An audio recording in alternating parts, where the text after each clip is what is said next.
Hello दोस्तों, स्वागत है एक नई वीडियो में। आज की इस वीडियो में हम लोग देखने वाले क्लास 9 के साइंस के वायरल एमसीक्यू क्वेश्चनों को, जो कि काफ़ी तेज़ी से वायरल हो रहा है। यहाँ से आप लोग को डायरेक्ट एग्जाम में हूबहू क्वेश्चन देखने को मिलेगा। तो अगर आप भी क्लास 9 की तैयारी कर रहे हैं तो इस वीडियो के अंत तक बने रहें। और अभी तक हमारे चैनल में आप नए हैं तो सबसे पहले चैनल को सब्सक्राइब करें और बेल आइकन को प्रेस करें, ताकि जब भी मैं वीडियो अपलोड करूँ तो इसका सबसे पहले नोटिफिकेशन आप तक पहुँचे। यह एकमात्र चैनल है जहाँ पे आप लोग को क्लास 8 से लेकर के 12 तक की सटीक प्रश्नों की तैयारी करवाता है। तो आइए हम लोग साइंस के वायरल एमसीक्यू क्वेश्चनों को देखते हैं। देखिए, सबसे पहला प्रश्न आपके पास में कि निम्न से किन राशियों का एसआई मात्रक समान होता है। देखिए, इनमें से किन दो राशियों का जो है वो एसआई मात्रक समान होता है। सबसे पहले चाल और वेग का, त्वरण और विस्थापन का, बल और संवेग का, इनमें से कोई नहीं। तो प्यारे बच्चों, इसमें जो ए आप लोग को ऑप्शन दिख रहा है, चाल और वेग दोनों का एसआई मात्रक जो होता है वो मीटर पर सेकेंड होता है। ठीक है, तो यहाँ पे आपका करेक्ट आंसर हो जाएगा ऑप्शन नंबर ए, चाल और वेग। ठीक है, नेक्स्ट है, किसी निश्चित दिशा में वस्तु द्वारा तय की दूरी को कहते हैं। किसी निश्चित दिशा में वस्तु द्वारा तय की गई दूरी को कहते हैं चाल, वेग, विस्थापन, त्वरण। तो प्यारे बच्चों, इसका सही उत्तर हो जाएगा ऑप्शन नंबर बी, वेग। ठीक है, किसी निश्चित दिशा में वस्तु द्वारा तय की गई दूरी को हम लोग वेग कहते हैं। ठीक है, वेग का एसआई मात्रक क्या होता है तो आप सभी याद रखते जाइएगा, मीटर पर सेकेंड। ठीक है, चाल का भी जो होता है एसआई मात्रक मीटर पर सेकेंड होता है। ठीक है, एक होता है विस्थापन, विस्थापन का एसआई मात्रक मीटर होता है, और त्वरण का जो एसआई मात्रक है मीटर पर सेकेंड स्क्वायर होता है। ठीक है, तो नेक्स्ट हम लोग देखते हैं, कह रहे हैं वेग का एसआई मात्रक क्या है। तो जस्ट हमने पहले बताया कि वेग का एसआई मात्रक क्या होता है, तो मीटर पर सेकेंड होता है। ठीक है, अगर आपसे त्वरण का पूछे तो मीटर पर सेकेंड स्क्वायर होता है। नेक्स्ट है, स्वचालित वाहनों में एक केंद्र लगा होता है जो उनके द्वारा तय की गई दूरी को प्रदर्शित करते हैं। देखिए, जो स्वचालित वाहन होते हैं ना, उसमें एक अंत लगा होता है ओडोमीटर। ठीक है, ये क्या करते हैं कि वाहनों द्वारा तय की गई दूरी को मापता है। यहाँ पे आपका सही उत्तर हो जाएगा ऑप्शन नंबर ए, ओडोमीटर। ठीक है, नेक्स्ट है, यदि पिंड का द्रव्यमान 2 गुना कर दिया जाए और उसका वेग को आधा कर दिया जाए तो पिंड का रेखीय संवेग क्या होगा, यानी कि संवेग पी बराबर क्या होता है, पी बराबर होता है एम बी। ठीक है, तो बोल रहा है कि पिंड का द्रव्यमान 2 गुना कर दिया जाए, यानी इसको हम लोग 2 गुना कर देंगे और भी का जो है सो आधा कर देंगे, तो क्या होगा, भी को हम लोग आधा कर देंगे तो ये दो कट जाएगा, यानी कि एम बी होगा, है ना, मतलब नो चेंज होगा। ठीक है, तो वहाँ पे इसका सही उत्तर हो जाएगा ऑप्शन नंबर बी, वही रहेगा। नेक्स्ट है, यदि दो वस्तु ए और बी के द्रव्यमान क्रमशः 6 kg और 34 kg है। देखिए, यहाँ पे दो वस्तु है। ठीक है, पहला जो वस्तु है ये, उसका द्रव्यमान 6 kg है, दूसरा वस्तु बी है जिसका द्रव्यमान आपका 34 kg है। तो कह रहा है ए का जड़त्व बी के जड़त्व से अधिक होगा, ए का जड़त्व बी के जड़त्व से अधिक होगा। देखिए, आप लोग समझिए, जड़त्व जो होता है वो द्रव्यमान पर निर्भर करता है। जिसका जड़त्व अधिक होगा उसका जिसका द्रव्यमान अधिक हो उसका जड़त्व भी अधिक होगा, और जिसका द्रव्यमान कम हो उसका जड़त्व भी अधिक होगा, कम होगा। ठीक है, क्या कह रहा है, ए का जड़त्व बी के जड़त्व से अधिक होगा, गलत है, क्योंकि ए का द्रव्यमान 6 kg है जबकि बी का द्रव्यमान जो है वो 34 kg है। दूसरा, बी का जड़त्व ए के जड़त्व से अधिक होगा, बिल्कुल। तो यहाँ पे करेक्ट आंसर हो जाएगा आपका ऑप्शन नंबर बी। कह रहे न्यूटन की गति के किस नियम को जड़ का नियम कहा जाता है। देखिए, न्यूटन गति का जो प्रथम नियम होता है, फर्स्ट लॉ, ठीक है, उसको जड़त्व का नियम कहा जाता है। तो यहाँ पे आपका सही उत्तर हो जाएगा ऑप्शन नंबर ए, न्यूटन की गति का प्रथम नियम। अगला है, रॉकेट किसके सिद्धांत पर कार्य करता है। देखिए, रॉकेट जो होता है वो संवेग संरक्षण के सिद्धांत पर कार्य करता है। ठीक है, तो यहाँ पे आपका सही उत्तर हो जाएगा ऑप्शन नंबर सी, संवेग संरक्षण के सिद्धांत। एक है, 60 kg द्रव्यमान की किसी मनुष्य का भार चंद्रमा पर क्या होगा जब जी बराबर 10 मीटर पर सेकेंड लेना है। ठीक है, यानी कि डब्ल्यू बराबर क्या होता है, तो एम जी होता है। ठीक है, एम का कितना है, तो 60 kg, जी का वैल्यू 10, यानी कि 600 होता है। ठीक है, तो 600 यहाँ पूछ रहा है चंद्रमा पर। चंद्रमा पर किसी वस्तु का भार क्या होता है, पृथ्वी के भार का 1/6 होता है। तो 600 का 1/6 अगर हम लोग निकालते हैं तो हो जाएगा यहाँ पे 100, यहाँ पे हो जाएगा 100 न्यूटन। ठीक है, तो यहाँ option number C correct answer हो जाएगा। कह रहे हैं, यदि दो वस्तुओं के बीच की दूरी को आधा कर दिया जाए और उनके बीच का गुरुत्वाकर्षण बल किस प्रकार बदलेगा। यानी कह रहा है, दो वस्तुओं के बीच की दूरी को आधा कर दिया जाए तो उनके बीच का जो गुरुत्वाकर्षण बल होगा, ग्रेविटेशन बल, वो किस प्रकार बदलेगा। तो जो गुरुत्वाकर्षण बल होगा वो 4 गुना बढ़ जाएगा। ठीक है, तो यहाँ पे उसका सही उत्तर हो जाएगा ऑप्शन नंबर ए, 4 गुना बढ़ जाएगा। ध्वनि किस माध्यम में गमन करती है। देखिए, ध्वनि जो है ठोस, द्रव और गैस तीनों में गमन करती है, बशर्ते ये कि ठोस में से सबसे अधिक गमन करती है, इसके बाद तरल में, और सबसे कम गैसीय माध्यम में करती है। तो यहाँ पे आपका सही उत्तर हो जाएगा ऑप्शन नंबर डी, उपरोक्त सभी। ठीक है, अगर आपसे पूछे कि ध्वनि किस माध्यम में सबसे अधिक गमन करती है तो यहाँ पे आपका आंसर होता है ठोस, और सबसे कम अगर आपसे पूछता तो यहाँ पे होता है गैस। लेकिन पूछ रहा है किस में गमन करती है, गमन तीनों में करती है। ठीक है, तो यहाँ पे करेक्ट आंसर हो जाएगा ऑप्शन नंबर डी। अगला है, वायु में ध्वनि तरंगे निम्न से किसका उदाहरण? देखिए, वायु में ध्वनि तरंगे निम्न से किसका उदाहरण है? अनुदैर्ध्य, अनुप्रस्थ, विद्युत चुम्बकीय तरंग, इनमें से कोई नहीं। यहाँ पे आपका ऑप्शन नंबर ये सही हो जाएगा, अनुदैर्ध्य तरंग है। ठीक है, यहाँ पे ए करेक्ट आंसर हो जाएगा। कह रहा मानव श्रवण की श्रेय प्रयास की ऊपरी आवृत्ति सीमा लगभग होती है। देखिए, मानव की जो श्रवण की प्रयास होती है वो 20 Hz से 20,000 Hz तक होती है। ठीक है, तो यहाँ पे आपका सही उत्तर हो जाएगा 20 किलो हर्ट्ज। ठीक है, तो यहाँ पे सही उत्तर हो जाएगा ऑप्शन नंबर ये।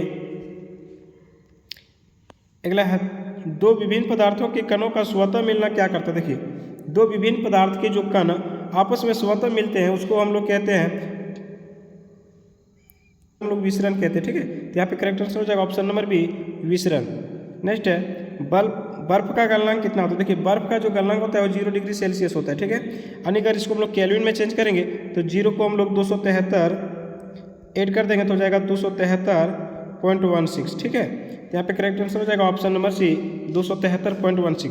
आप लोग को याद होना चाहिए, केल्विन से सेल्सियस में चेंज करने के लिए 273 घटाया जाता है, जबकि अगर सेल्सियस से केल्विन में चेंज करना हो तो यहाँ पे 273 ऐड किया जाता है। ठीक है, कह रहा निम्नलिखित से किसमें किसे सबसे अधिक संपीड़ित किया जा सकता है? देखिए, निम्न से किसे सबसे अधिक संपीड़ित किया जा सकता है? नमक, तेल, हाइड्रोजन गैस और जल। तो जो गैसीय अवस्था होती है उसको सबसे अधिक संपीड़ित किया जा सकता है, तो नमक, तेल, हाइड्रोजन। यहाँ पे सबसे अच्छा हो जाएगा ऑप्शन नंबर सी, हाइड्रोजन। ठीक है, कह रहे हैं कौन यौगिक का उदाहरण है? यौगिक, लोहा, पीतल, जल और तांबा। देखिए, यहाँ पे पीतल जो है वो एक क्या है? जल जो है एक यौगिक है। ठीक है, जल क्या है? एक यौगिक है जिसमें हाइड्रोजन और ऑक्सीजन एक निश्चित अनुपात में मिला रहता है। किस अनुपात में? तो 2:1 में, यानी कि 2 भाग हाइड्रोजन और 1 भाग ऑक्सीजन। तो ठीक है, तो यहाँ पे यौगिक कौन है? तो जल एक यौगिक है। ठीक है, पीतल क्या है? तो पीतल एक मिश्र धातु है। ठीक है, पिताजी कौन कौन से हैं? तो तांबा और जिंक का मिश्र धातु है। तो यहाँ पे आपका सही उत्तर हो जाएगा जल। कह रहे पीतल किस धातु का मिश्रण है? देखिए, अभी हमने जस्ट पहले बताया कि पीतल जो है, ठीक है, वो तांबा और जिंक का मिश्र धातु है, तांबा और जिंक का। ठीक है,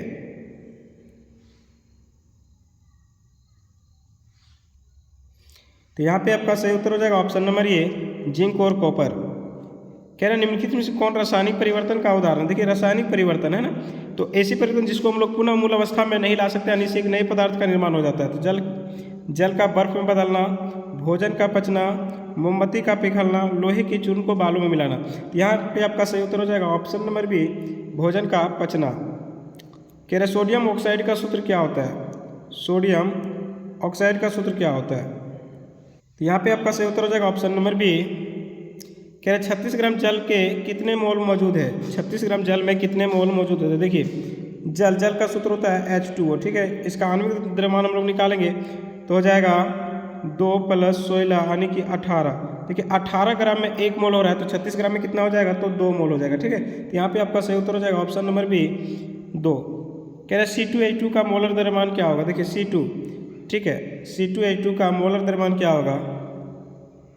यहाँ हो जाएगा कार्बन, तो कार्बन का है 2, तो 2 × 12 + 2 × 1, यहाँ हो जाएगा 24 + 2 यानी कि 26। ठीक है, यहाँ पे सही उत्तर हो जाएगा ऑप्शन नंबर बी, 26। इलेक्ट्रॉन की खोज किसने की थी? देखिए, इलेक्ट्रॉन की खोज किसने किया? तो J.J. थॉमसन ने किया। ठीक है, तो यहाँ पे आपका option number B correct answer हो जाएगा। ठीक है,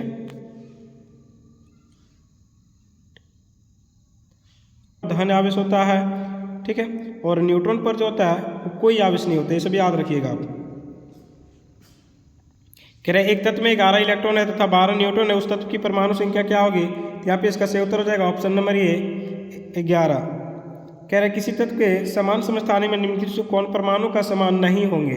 ये किसी तत्व के समान समस्थानिक में निम्नलिखित में से कौन परमाणु का समान नहीं होंगे? तो यहाँ पे हो जाएगा option number C, correct answer, neutron. कह रहे निम्नलिखित में कौन एक कोशिकीय जीव का उदाहरण है? ठीक है, गेहूँ, चिड़िया, अमीबा, प्याज। तो यहाँ पे आपका सही उत्तर हो जाएगा option number C, amoeba. Amoeba जो है एक कोशिकीय जीव है। अमीबा आप लोग याद रखिएगा, पैरामीशियम, यूग्लिना, ठीक है, यूग्लिना, ये सभी क्या है, एकोसकी जीव है। नेक्स्ट, लाइसोसोम का निर्माण कौन करता है? देखिए लाइसोसोम का निर्माण जो है वो गोल्जी उपकरण करता है। यहाँ पे आपका सही उत्तर हो जाएगा ऑप्शन नंबर सी, गोल्जी उपकरण। कह रहे कोशिका झिल्ली के आर पार पदार्थों का आना जाना किस प्रक्रिया के द्वारा होता है? तो ये परासरण के द्वारा होता है। ठीक है, तो यहाँ पे आपका करेक्ट आंसर हो जाएगा ऑप्शन नंबर सी, परासरण। कह रहे पौधे के शीर्ष पर कौन सा उत्तक पाया जाता है? देखिए पौधे के शीर्ष पर बीजोत्तक उत्तक पाया जाता है। ठीक है, तो यहाँ पे ऑप्शन नंबर ए करेक्ट हो जाएगा। कह रहे रक्त के तरल अगात्री भाग को क्या कहते हैं? ठीक है, तो इसको हम लोग प्लाज्मा कहते हैं। तो यहाँ पे सही उत्तर हो जाएगा ऑप्शन नंबर बी, प्लाज्मा।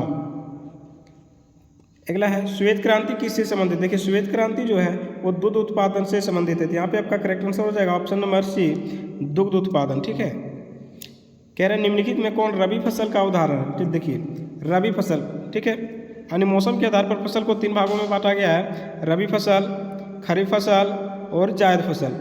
ठीक है, तो यहाँ पे रबी फसल कौन हो जाएगा? यहाँ पे चना जो है आपका रबी फसल हो जाएगा। ठीक है, ऑप्शन नंबर डी करेक्ट हो जाएगा। जबकि धान, मक्का ये सब हो जाएगा खरीफ फसल। खरीफ फसल किसे कहते हैं? जिसे वर्षा ऋतु में उगाया जाता है उसको हम लोग खरीफ फसल कहते हैं। एक होता है आपका रबी फसल, जैसे पूछा गया है, तो रबी फसल जिसे हम लोग शीत ऋतु में उगाते हैं। ठीक है, एक होता है जायद फसल, जायद फसल जिसको हम लोग ग्रीष्म ऋतु में उगाते हैं। कह रहे जीवों के वर्गीकरण का सर्वाधिक मूलभूत लक्षण क्या हो सकता है? देखिए जीवों के वर्गीकरण का जो सर्वाधिक मूलभूत लक्षण होना चाहिए वो उसका कोशिकीय संरचना होना चाहिए। ठीक है, तो यहाँ पे आपका सही उत्तर हो जाएगा ऑप्शन नंबर सी, उसका कोशिका संरचना। पादप वर्ग का उभयचर किसे कहा जाता है? देखिए ब्रायोफाइटा, ब्रायोफाइटा जो होता है ना उसको पादप वर्ग का उभयचर कहा जाता है। यहाँ पे आपका बी करेक्ट आंसर हो जाएगा। नेक्स्ट कह रहे हैं वेल निम्नलिखित में से किस वर्ग से संबंधित है? वेल जो है उसको स्तनपायी में रखा गया। ठीक है, तो यहाँ पे option number C correct answer हो जाएगा। वेल मछली है लेकिन ये अपने बच्चे को दूध पिलाती है इसलिए इसको स्तनपायी वर्ग में रखा गया। ठीक है, यहाँ पे सही उत्तर हो जाएगा ऑप्शन नंबर सी, स्तनपायी। कह रहे वैश्विक उष्मन के लिए कौन सी गैस उत्तरदायी? देखिए जो विश्व तापन हो रहा है उसके लिए कौन सी गैस जिम्मेवार है? तो कार्बन डाइऑक्साइड गैस जिम्मेवार है, CO2। अगर आपसे पूछे कि अम्लीय वर्षा के लिए कौन सी गैस जिम्मेवार है तो अम्लीय वर्षा के लिए आप लोग को सल्फर डाइऑक्साइड गैस जिम्मेवार होता है। ठीक है, लेकिन यहाँ पूछा है विश्व तापन के लिए, विश्व तापन के लिए आपका आंसर हो जाएगा कार्बन डाइऑक्साइड गैस। एक है आपसे CFC, क्लोरोफ्लोरोकार्बन, ओजोन परत की क्षति के लिए CFC गैस जिम्मेवार है। ठीक है, कहला जल प्रदूषण से निम्नलिखित कौन सा प्रभाव नहीं होगा? देखिए अगर जल प्रदूषित होगा तो क्या प्रभाव नहीं होगा? जल के तापमान में परिवर्तन होगा, हैजा होगा, जल में ऑक्सीजन की कमी होगा और फेफड़ा संबंधी रोग होगा। तो यहाँ पे आपका क्या जल प्रदूषण कौन सा प्रभाव नहीं होगा? तो हैजा तो होगा, जल में ऑक्सीजन की कमी होगा, फेफड़े संबंधी रोग होगा। यहाँ पे मेरे अकॉर्डिंग ऑप्शन नंबर ये सही होना चाहिए, जल के तापमान में परिवर्तन। क्वेश्चन नंबर 38 कह रहे हैं कौन असंक्रामक रोग है? असंक्रामक रोग का मतलब होता है जिसको एक व्यक्ति से दूसरे व्यक्ति में छूने से फैलता है। ठीक है, सॉरी नहीं फैलता, असंक्रामक पूछा गया, संक्रामक नहीं पूछा। ठीक है, तो संक्रामक का मतलब होता है कि एक व्यक्ति से दूसरे व्यक्ति में संपर्क से फैल सकता है। और असंक्रामक का मतलब होता है एक व्यक्ति से दूसरे व्यक्ति में नहीं फैलता है। ठीक है, तो यहाँ पे होगा खांसी, जुकाम, रतौंधी, हैजा, कालाजार। देखिए अगर रतौंधी को छोड़ दिया जाए तो बाकी सब जो है संक्रामक रोग है। तो यहाँ पे आपका जो ऑप्शन नंबर हो जाएगा बी करेक्ट हो जाएगा। रतौंधी जो है वो विटामिन ए की कमी से होता है। ठीक है, अगला निम्नलिखित में से कौन दीर्घकालिक रोग है? देखिए दीर्घकालिक का मतलब होता है जो लंबे समय तक रहता है। तो खांसी जुकाम तो लंबे समय तक रहता नहीं है, हैजा ये भी नहीं रहता है, टीबी। तो यहाँ पे आपका सही उत्तर हो जाएगा ऑप्शन नंबर सी, टीबी। क्या जीवाणु निम्नलिखित में से कौन वर्ग में आते हैं? जीवाणु निम्नलिखित में से किस वर्ग में आते हैं? बच्चों आपका यहाँ पे सही उत्तर हो जाएगा ऑप्शन नंबर बी, मोनेरा। जीवाणु को जो है मोनेरा वर्ग में रखा गया। ठीक है, ये कुल 40 MCQ क्वेश्चन था जो कि काफ़ी इंपॉर्टेंट है। अगर वीडियो अच्छा लगा होगा तो लाइक कर दीजिएगा और अपने दोस्तों तक शेयर जरूर कर दीजिएगा।